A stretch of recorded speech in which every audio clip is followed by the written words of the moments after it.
ഇന്ന് നമ്മൾ പഠിക്കാൻ പോകുന്നത് ചാപ്റ്റർ 1.2.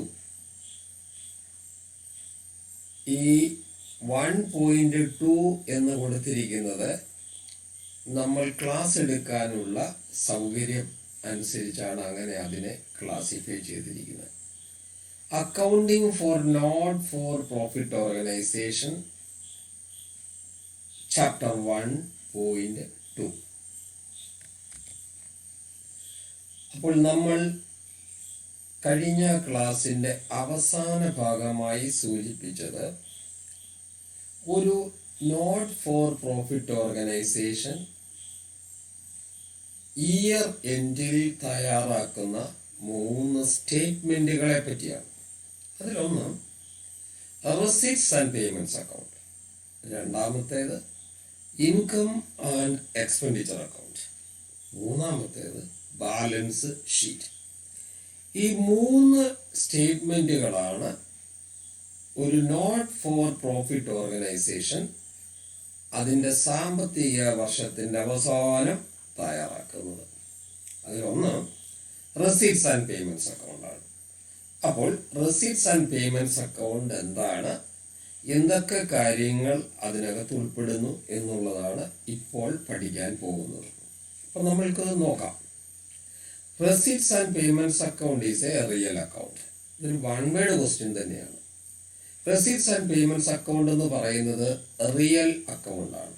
റിയൽ അക്കൗണ്ട് എന്ന് പറഞ്ഞാൽ അസറ്റ്, പ്രോപ്പർട്ടീസ്, ഈ വക കാര്യങ്ങൾ ഉൾപ്പെടുന്നതാണ് real account. It is prepared by not for profit organisation at the end of an accounting period. ഇത് റെസിപ്റ്റ്സ് ആൻഡ് പേയ്മെൻറ്റ്സ് അക്കൗണ്ട് തയ്യാറാക്കുന്നത് നോട്ട് ഫോർ പ്രോഫിറ്റ് ഓർഗനൈസേഷൻ ആണ് തയ്യാറാക്കുന്നത്. ഒരു അക്കൗണ്ടിങ് ഇയറുടെ അവസാനമാണ് അത് തയ്യാറാക്കുന്നത്. Which is a classified and grouped summary of cash receipts and cash payments recorded in cash book. Cash ബുക്കിൽ എഴുതി സൂക്ഷിച്ചിരിക്കുന്ന എല്ലാ ട്രാൻസാക്ഷനുകളുടെയും ട്രാൻസാക്ഷനുകളും ക്ലാസിഫൈ ചെയ്ത് ഗ്രൂപ്പ് ചെയ്താണ് റെസീറ്റ്സ് ആൻഡ് പേയ്മെൻറ്റ്സ് അക്കൗണ്ടിൽ എഴുതുന്നത്. അപ്പോൾ ശ്രദ്ധിക്കുക, ക്യാഷ് ബുക്ക് നോക്കിക്കൊണ്ടാണ് എഴുതുന്നത്. അങ്ങനെ ക്യാഷ് ബുക്ക് നോക്കി റെസീറ്റ്സ് ആൻഡ് പേയ്മെൻറ്റ്സ് അക്കൗണ്ട് തയ്യാറാക്കുമ്പോൾ ആ ക്യാഷ് ബുക്കിനകത്ത് എഴുതിയ എല്ലാ ട്രാൻസാക്ഷനുകളും എടുത്ത് അതിനെ ഒന്നുകൊണ്ടൊന്ന് ക്ലാസിഫൈ ചെയ്യും. എങ്ങനെ ക്ലാസിഫൈ ചെയ്യുന്നത് എന്ന് ചോദിച്ചു കഴിഞ്ഞാൽ റവന്യൂ ഐറ്റംസ് എന്നും ക്യാപിറ്റൽ ഐറ്റംസ് എന്നും രണ്ടായിട്ട് അങ്ങ് ക്ലാസിഫൈ ചെയ്യും. അപ്പം റവന്യൂ ഐറ്റംസ്, ക്യാപിറ്റൽ ഐറ്റംസ്, ഈ 2 ക്ലാസിഫിക്കേഷൻ അനുസരിച്ചാണ് റെസീപ്റ്റ്സ് ആൻഡ് പേയ്മെൻറ്റ്സ് അക്കൗണ്ടിൽ കാര്യങ്ങൾ എഴുതുന്നത്. ക്യാഷ് ബുക്കിനകത്ത് നമ്മൾ അങ്ങനെ ഒരു വേർതിരിവൊന്നും ഇല്ലാതെ തന്നെയാണ് കുറിക്കുന്നത്, എഴുതുന്നത്. ഞാൻ അടുത്ത് നോക്കാം. All cash receipts are entered on the debit side.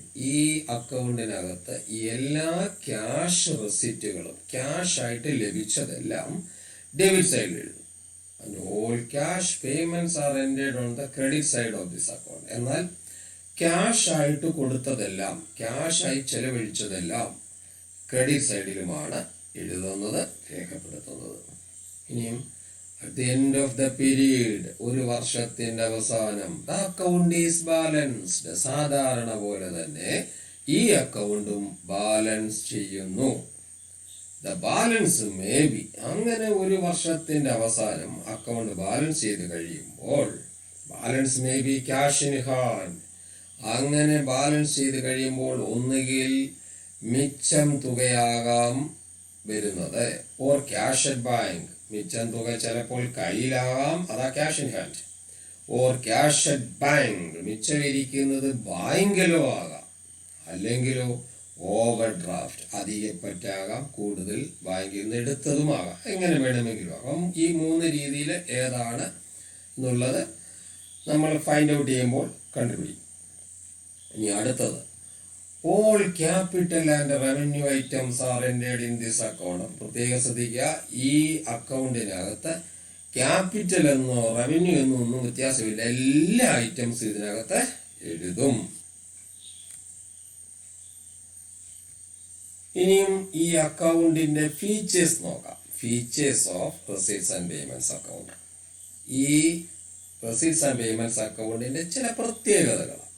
ഒന്ന്, it is A real account. ഇത് റിയൽ അക്കൗണ്ടാണ്. അത് മുമ്പേ നമ്മൾ പറഞ്ഞു കഴിഞ്ഞു. It is A summary of cash book. ഇത് ക്യാഷ് ബുക്കിൻ്റെ ഒരു സംഗ്രഹമാണ്. ക്യാഷ് ബുക്ക് നോക്കി അതിനകത്തെ വിവരങ്ങളാണ് ഇതിനകത്ത് നമ്മൾ എഴുതി ചേർക്കുന്നത്. It generally begins with opening balance. ഈ അക്കൗണ്ട് സാധാരണഗതിയിൽ തുടങ്ങുന്നത് ഓപ്പണിംഗ് ബാലൻസ് ഉണ്ടാകാം. അതിൻ്റെ ആരംഭം നീക്കിയിരിപ്പ് വെച്ചുകൊണ്ടായിരിക്കും, അല്ലെങ്കിൽ ഓപ്പണിംഗ് ബാലൻസിലായിരിക്കും സ്റ്റാർട്ട് ചെയ്യുന്നത്. And ends with closing balance. അവസാനിക്കുമ്പോഴും മിക്കവാറും ബാലൻസ് കാണും. മുമ്പേ നമ്മൾ സൂചിപ്പിച്ചതുപോലെ അവസാനിക്കുമ്പോൾ ഒന്നുകിൽ ക്യാഷ് ഇൻ ഹാൻഡ് ആകാം, ക്യാഷ് അറ്റ് ബാങ്ക് ആകാം, അല്ലെങ്കിൽ ഓവർ ഡ്രാഫ്റ്റ് ആകാം. അതെങ്ങനെ വേണേലും ആകാം. അങ്ങനെ മിച്ചം ക്ലോസിംഗ് ബാലൻസ് ഏത് രീതിയിലും ആകാം. അപ്പം ഈ അക്കൗണ്ടിനകത്ത് ഓപ്പണിംഗ് ബാലൻസും ഉണ്ടാകാം, ക്ലോസിംഗ് ബാലൻസും ഉണ്ടാകാം.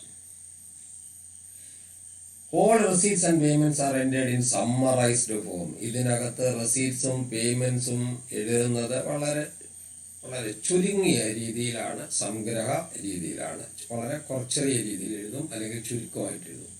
It does not show the operating result. എന്നാൽ ഈ അക്കൗണ്ട് എഴുതിയാൽ ഒന്നുകിൽ ക്യാഷിന് ഹാൻഡ് കണ്ടുപിടിക്കാം, അല്ലെങ്കിൽ ക്യാഷ് അറ്റ് ബാങ്ക് ആകാം, അല്ലെങ്കിൽ ഓവർ ഡ്രാഫ്റ്റ് ആകാം. ഇനിയും ഈ അക്കൗണ്ട് എഴുതിയ ഈ മൂന്ന് കാര്യങ്ങളിൽ ഏതെങ്കിലും കണ്ടുപിടിക്കാൻ പറ്റും. ഇതിൻ്റെ ഈ സ്ഥാപനത്തിൻ്റെ മിച്ചം എത്ര തുകയുണ്ടെന്നോ, അല്ലെങ്കിൽ മറ്റ് മിച്ചമാണോ കമ്മിയാണോ, എന്താണ് അതിൻ്റെ ഓപ്പറേറ്റിംഗ് റിസൾട്ട് എന്താണ് എന്നുള്ളത് കണ്ടുപിടിക്കാൻ ഈ അക്കൗണ്ട് എഴുതിയാൽ സാധ്യമല്ല. ഈ അക്കൗണ്ട് എഴുതിയാൽ സാധിക്കുന്ന ഒരു കാര്യം, ക്യാഷ് ഇൻ ഹാൻഡ് എത്ര ഉണ്ട്, അല്ലെ ക്യാഷ് അറ്റ് ബാങ്ക് എത്ര ഉണ്ട്, അല്ലെ ഓവർ ഡ്രാഫ്റ്റ് എത്രയാണ്, ഈ കാര്യങ്ങളെ കണ്ടുപിടിക്കാൻ സാധിക്കും. ഇനി all receipts and payments whether capital or revenue in nature R entered in this account. ഈ അക്കൗണ്ടിനകത്ത് എല്ലാ റെസിറ്റും എല്ലാ പേയ്മെന്റും, അത് ക്യാപിറ്റൽ എന്നായിക്കോട്ടെ റവന്യൂ ആയിക്കോട്ടെ, ഏത് നേച്ചറിലുള്ളതാണെങ്കിലും ഇതിനകത്ത് എൻ്റർ ചെയ്യും. പക്ഷെ ഇതിനകത്ത് ക്യാപിറ്റല് റവന്യൂ നേച്ചറിലും ഒന്ന് ക്ലാസിഫൈ ചെയ്തിരുന്നെന്ന് മാത്രമേ ഉള്ളൂ. പക്ഷെ രണ്ടും ഇതിനകത്ത് ഉൾപ്പെടും. അപ്പോൾ ഈ പറഞ്ഞ കാര്യം അടിവരയിട്ട് പറയുകയാണ്. ഇത് നമ്മൾ തുടർന്നുള്ള ഭാഗങ്ങളിൽ ക്ലാസ്സുകൾ എടുക്കുമ്പോൾ, പ്രോബ്ലം ചെയ്തു തുടങ്ങുമ്പോൾ ഈ കാര്യം പ്രധാനമായിട്ട് നിങ്ങളുടെ മനസ്സിലുണ്ടാകണം. ഇപ്പോൾ പറഞ്ഞ പോയിന്റ് എല്ലാം ഉണ്ടാകണം എങ്കിൽ പോലും വളരെ പ്രധാനപ്പെട്ട ഒരു കാര്യമാണ്.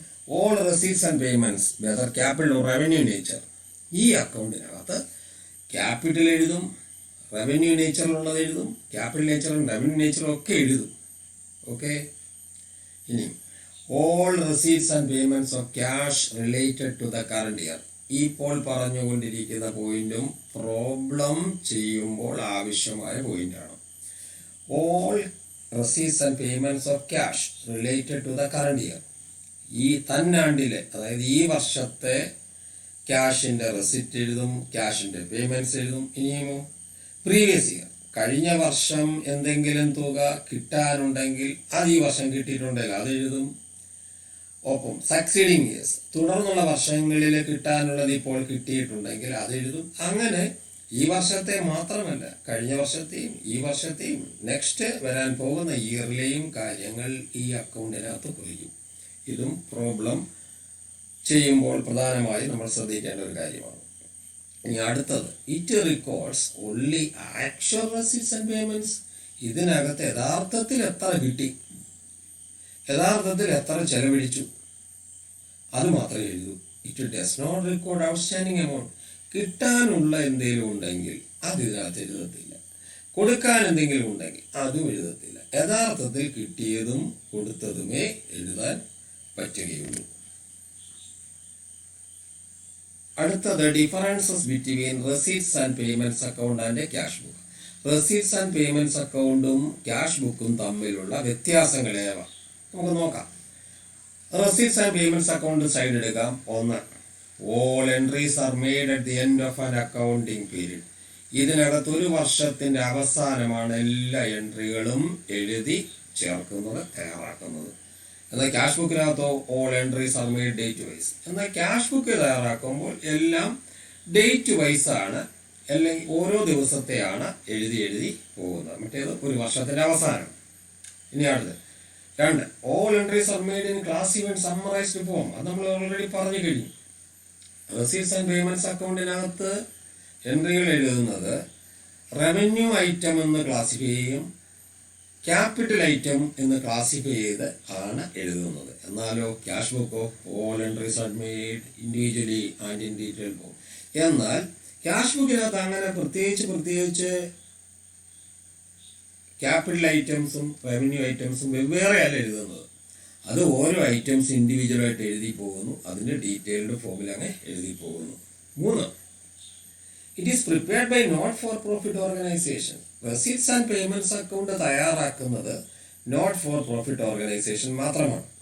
ക്യാഷ് ബുക്ക് തയ്യാറാക്കുന്നതോ it is prepared by all business and not for profit organisation. Cash book തയ്യാറാക്കുന്നത് എല്ലാ ബിസിനസ് സ്ഥാപനങ്ങളും, അത് ട്രേഡിംഗ് എന്റർപ്രൈസസ് ആയിക്കോട്ടെ, എന്തെങ്കിലും ആയിക്കോട്ടെ, എല്ലാ ബിസിനസ് സ്ഥാപനങ്ങളും ക്യാഷ് ബുക്ക് തയ്യാറാക്കുന്നുണ്ട്. നോട്ട് ഫോർ പ്രോഫിറ്റ് ഓർഗനൈസേഷനും ക്യാഷ് ബുക്ക് തയ്യാറാക്കുന്നുണ്ട്. 4, it is balance at the end of an accounting period. Receipts and payments account balance ചെയ്യുന്നത് ഒരു വർഷത്തിന്റെ അവസാനമാണ്. എന്നാൽ ക്യാഷ് ബുക്കോ it is balanced on daily basis. Cash ബുക്കിന്റെ ബാലൻസ് എല്ലാ ദിവസവും എഴുതി കണ്ടുപിടിക്കേണ്ടിയിരിക്കുന്നു. അടുത്ത നമുക്ക് ഒരു റെസീറ്റ്സ് ആൻഡ് പേയ്മെന്റ്സ് അക്കൗണ്ടിന്റെ ഫോർമാറ്റ് ഒന്ന് ശ്രദ്ധിക്കാം. ഫോർമാറ്റ് നമുക്കറിയാം, ഒരു അക്കൗണ്ടിന് 2 സൈഡുണ്ട്, ഡെബിറ്റ് സൈഡ് എന്നും ക്രെഡിറ്റ് സൈഡ് എന്നും. എന്നാൽ ഇവിടെ നമ്മൾ ഡെബിറ്റ് സൈഡിന് കൊടുക്കുന്നത് പേരാണ് റെസീറ്റ്സ് എന്ന് കൊടുക്കുന്നു, ക്രെഡിറ്റ് സൈഡിന് കൊടുക്കുന്ന പേര് പേയ്മെന്റ്സ് എന്ന് കൊടുക്കുന്നു. അപ്പോൾ റെസീറ്റ് സൈഡിൽ മുമ്പേ പറഞ്ഞതുപോലെ ബാലൻസ് ഉണ്ടെങ്കിൽ, ഓപ്പണിംഗ് ബാലൻസ് ഉണ്ടെങ്കിൽ അത് ക്യാഷ് ഇൻ ഹാൻഡ് ആകാം, ക്യാഷ് അറ്റ് ബാങ്ക് ആകാം, അത് എഴുതുന്നു. പിന്നീടുള്ളത് നമ്മൾ മുമ്പേ പറഞ്ഞ ക്ലാസിഫൈഡ് ഫോമിലാണ് ഇത് എഴുതുന്നത്. അതുകൊണ്ടാണ് റവന്യൂ റെസീറ്റ്സും തൊട്ടു താഴെ ക്യാപിറ്റൽ റെസീറ്റ്സ് എന്നും കൊടുത്തിട്ടുണ്ട്. റവന്യൂ റെസീറ്റ്സിന് ഉദാഹരണങ്ങൾ മാത്രമാണ് subscriptions, general donations, interest received, rent received, etcetera എന്ന് കൊടുത്തിട്ടുണ്ട്. ഇങ്ങനെ ഒട്ടനവധി വരാം. ഇനിയും അപ്പം ഒന്ന് റവന്യൂ റെസീറ്റ്സ് എന്നൊരു ഹെഡ് എഴുതുന്നു, റവന്യൂ റെസീറ്റ്സിൽ വരുന്നതെല്ലാം അവിടെ എഴുതുന്നു. രണ്ടാമത്തെ ഹെഡായിട്ട് കൊടുത്തിരിക്കുന്നത് ഏതാണ്? റെസീറ്റ് സൈഡിൽ ക്യാപിറ്റൽ റെസീറ്റ്സ് ആണ്. അതിനകത്ത് sale of fixed assets, legacies, അത് ലാർജ് എമൗണ്ട് ആണെങ്കിൽ മാത്രം, ലൈഫ് മെമ്പർഷിപ്പ് ഫീ, ഡൊണേഷൻ, ഗ്രാൻഡ് സ്പെസിഫിക് ആണെങ്കിൽ മാത്രം, ഈ വക കാര്യങ്ങളാണ് ക്യാപിറ്റൽ റെസീറ്റ്സിനുള്ളിൽ വരുന്നത്. ഇനി നമുക്ക് അങ്ങോട്ട് അപ്പുറത്തെ സൈഡ് പോകാം, പേയ്മെന്റ് സൈഡ് പോകാം. റവന്യൂ പേയ്മെന്റ്സ് ആണ്. അത് wages, salary, insurance, electricity, day to day ഉണ്ടാകുന്ന പേയ്മെന്റുകളാണ്. ആ വക പേയ്മെന്റുകൾ അവിടെ എഴുതുന്നു. പിന്നെയോ ക്യാപിറ്റൽ പേയ്മെന്റ്. ക്യാപിറ്റൽ പേയ്മെന്റ് അത് ഉദാഹരണമായിട്ട് അല്ലെങ്കിൽ 1, 2 അവിടെ 4 അവിടെ കൊടുത്തിട്ടുണ്ട്. Building, furniture, office equipment, investment, etcetera, ഈ വക കാര്യങ്ങളാണ് അതിനകത്ത് ഉൾപ്പെടുത്തുന്നത്. അപ്പോൾ ഇന്നത്തെ ഈ ക്ലാസ് ഇവിടെ അവസാനിക്കുന്നു. തുടർന്നുള്ള ഭാഗങ്ങൾ അടുത്ത എപ്പിസോഡിൽ കാണാം. ഇതുവരെ പഠിച്ച ഭാഗങ്ങൾ കൃത്യമായും പഠിച്ച് നല്ലതുപോലെ മനസ്സിലാക്കുക. സംശയങ്ങളുണ്ടെങ്കിൽ ചോദിക്കുക. വീണ്ടും അടുത്ത ക്ലാസ്സിൽ കാണാം. Thank you very much.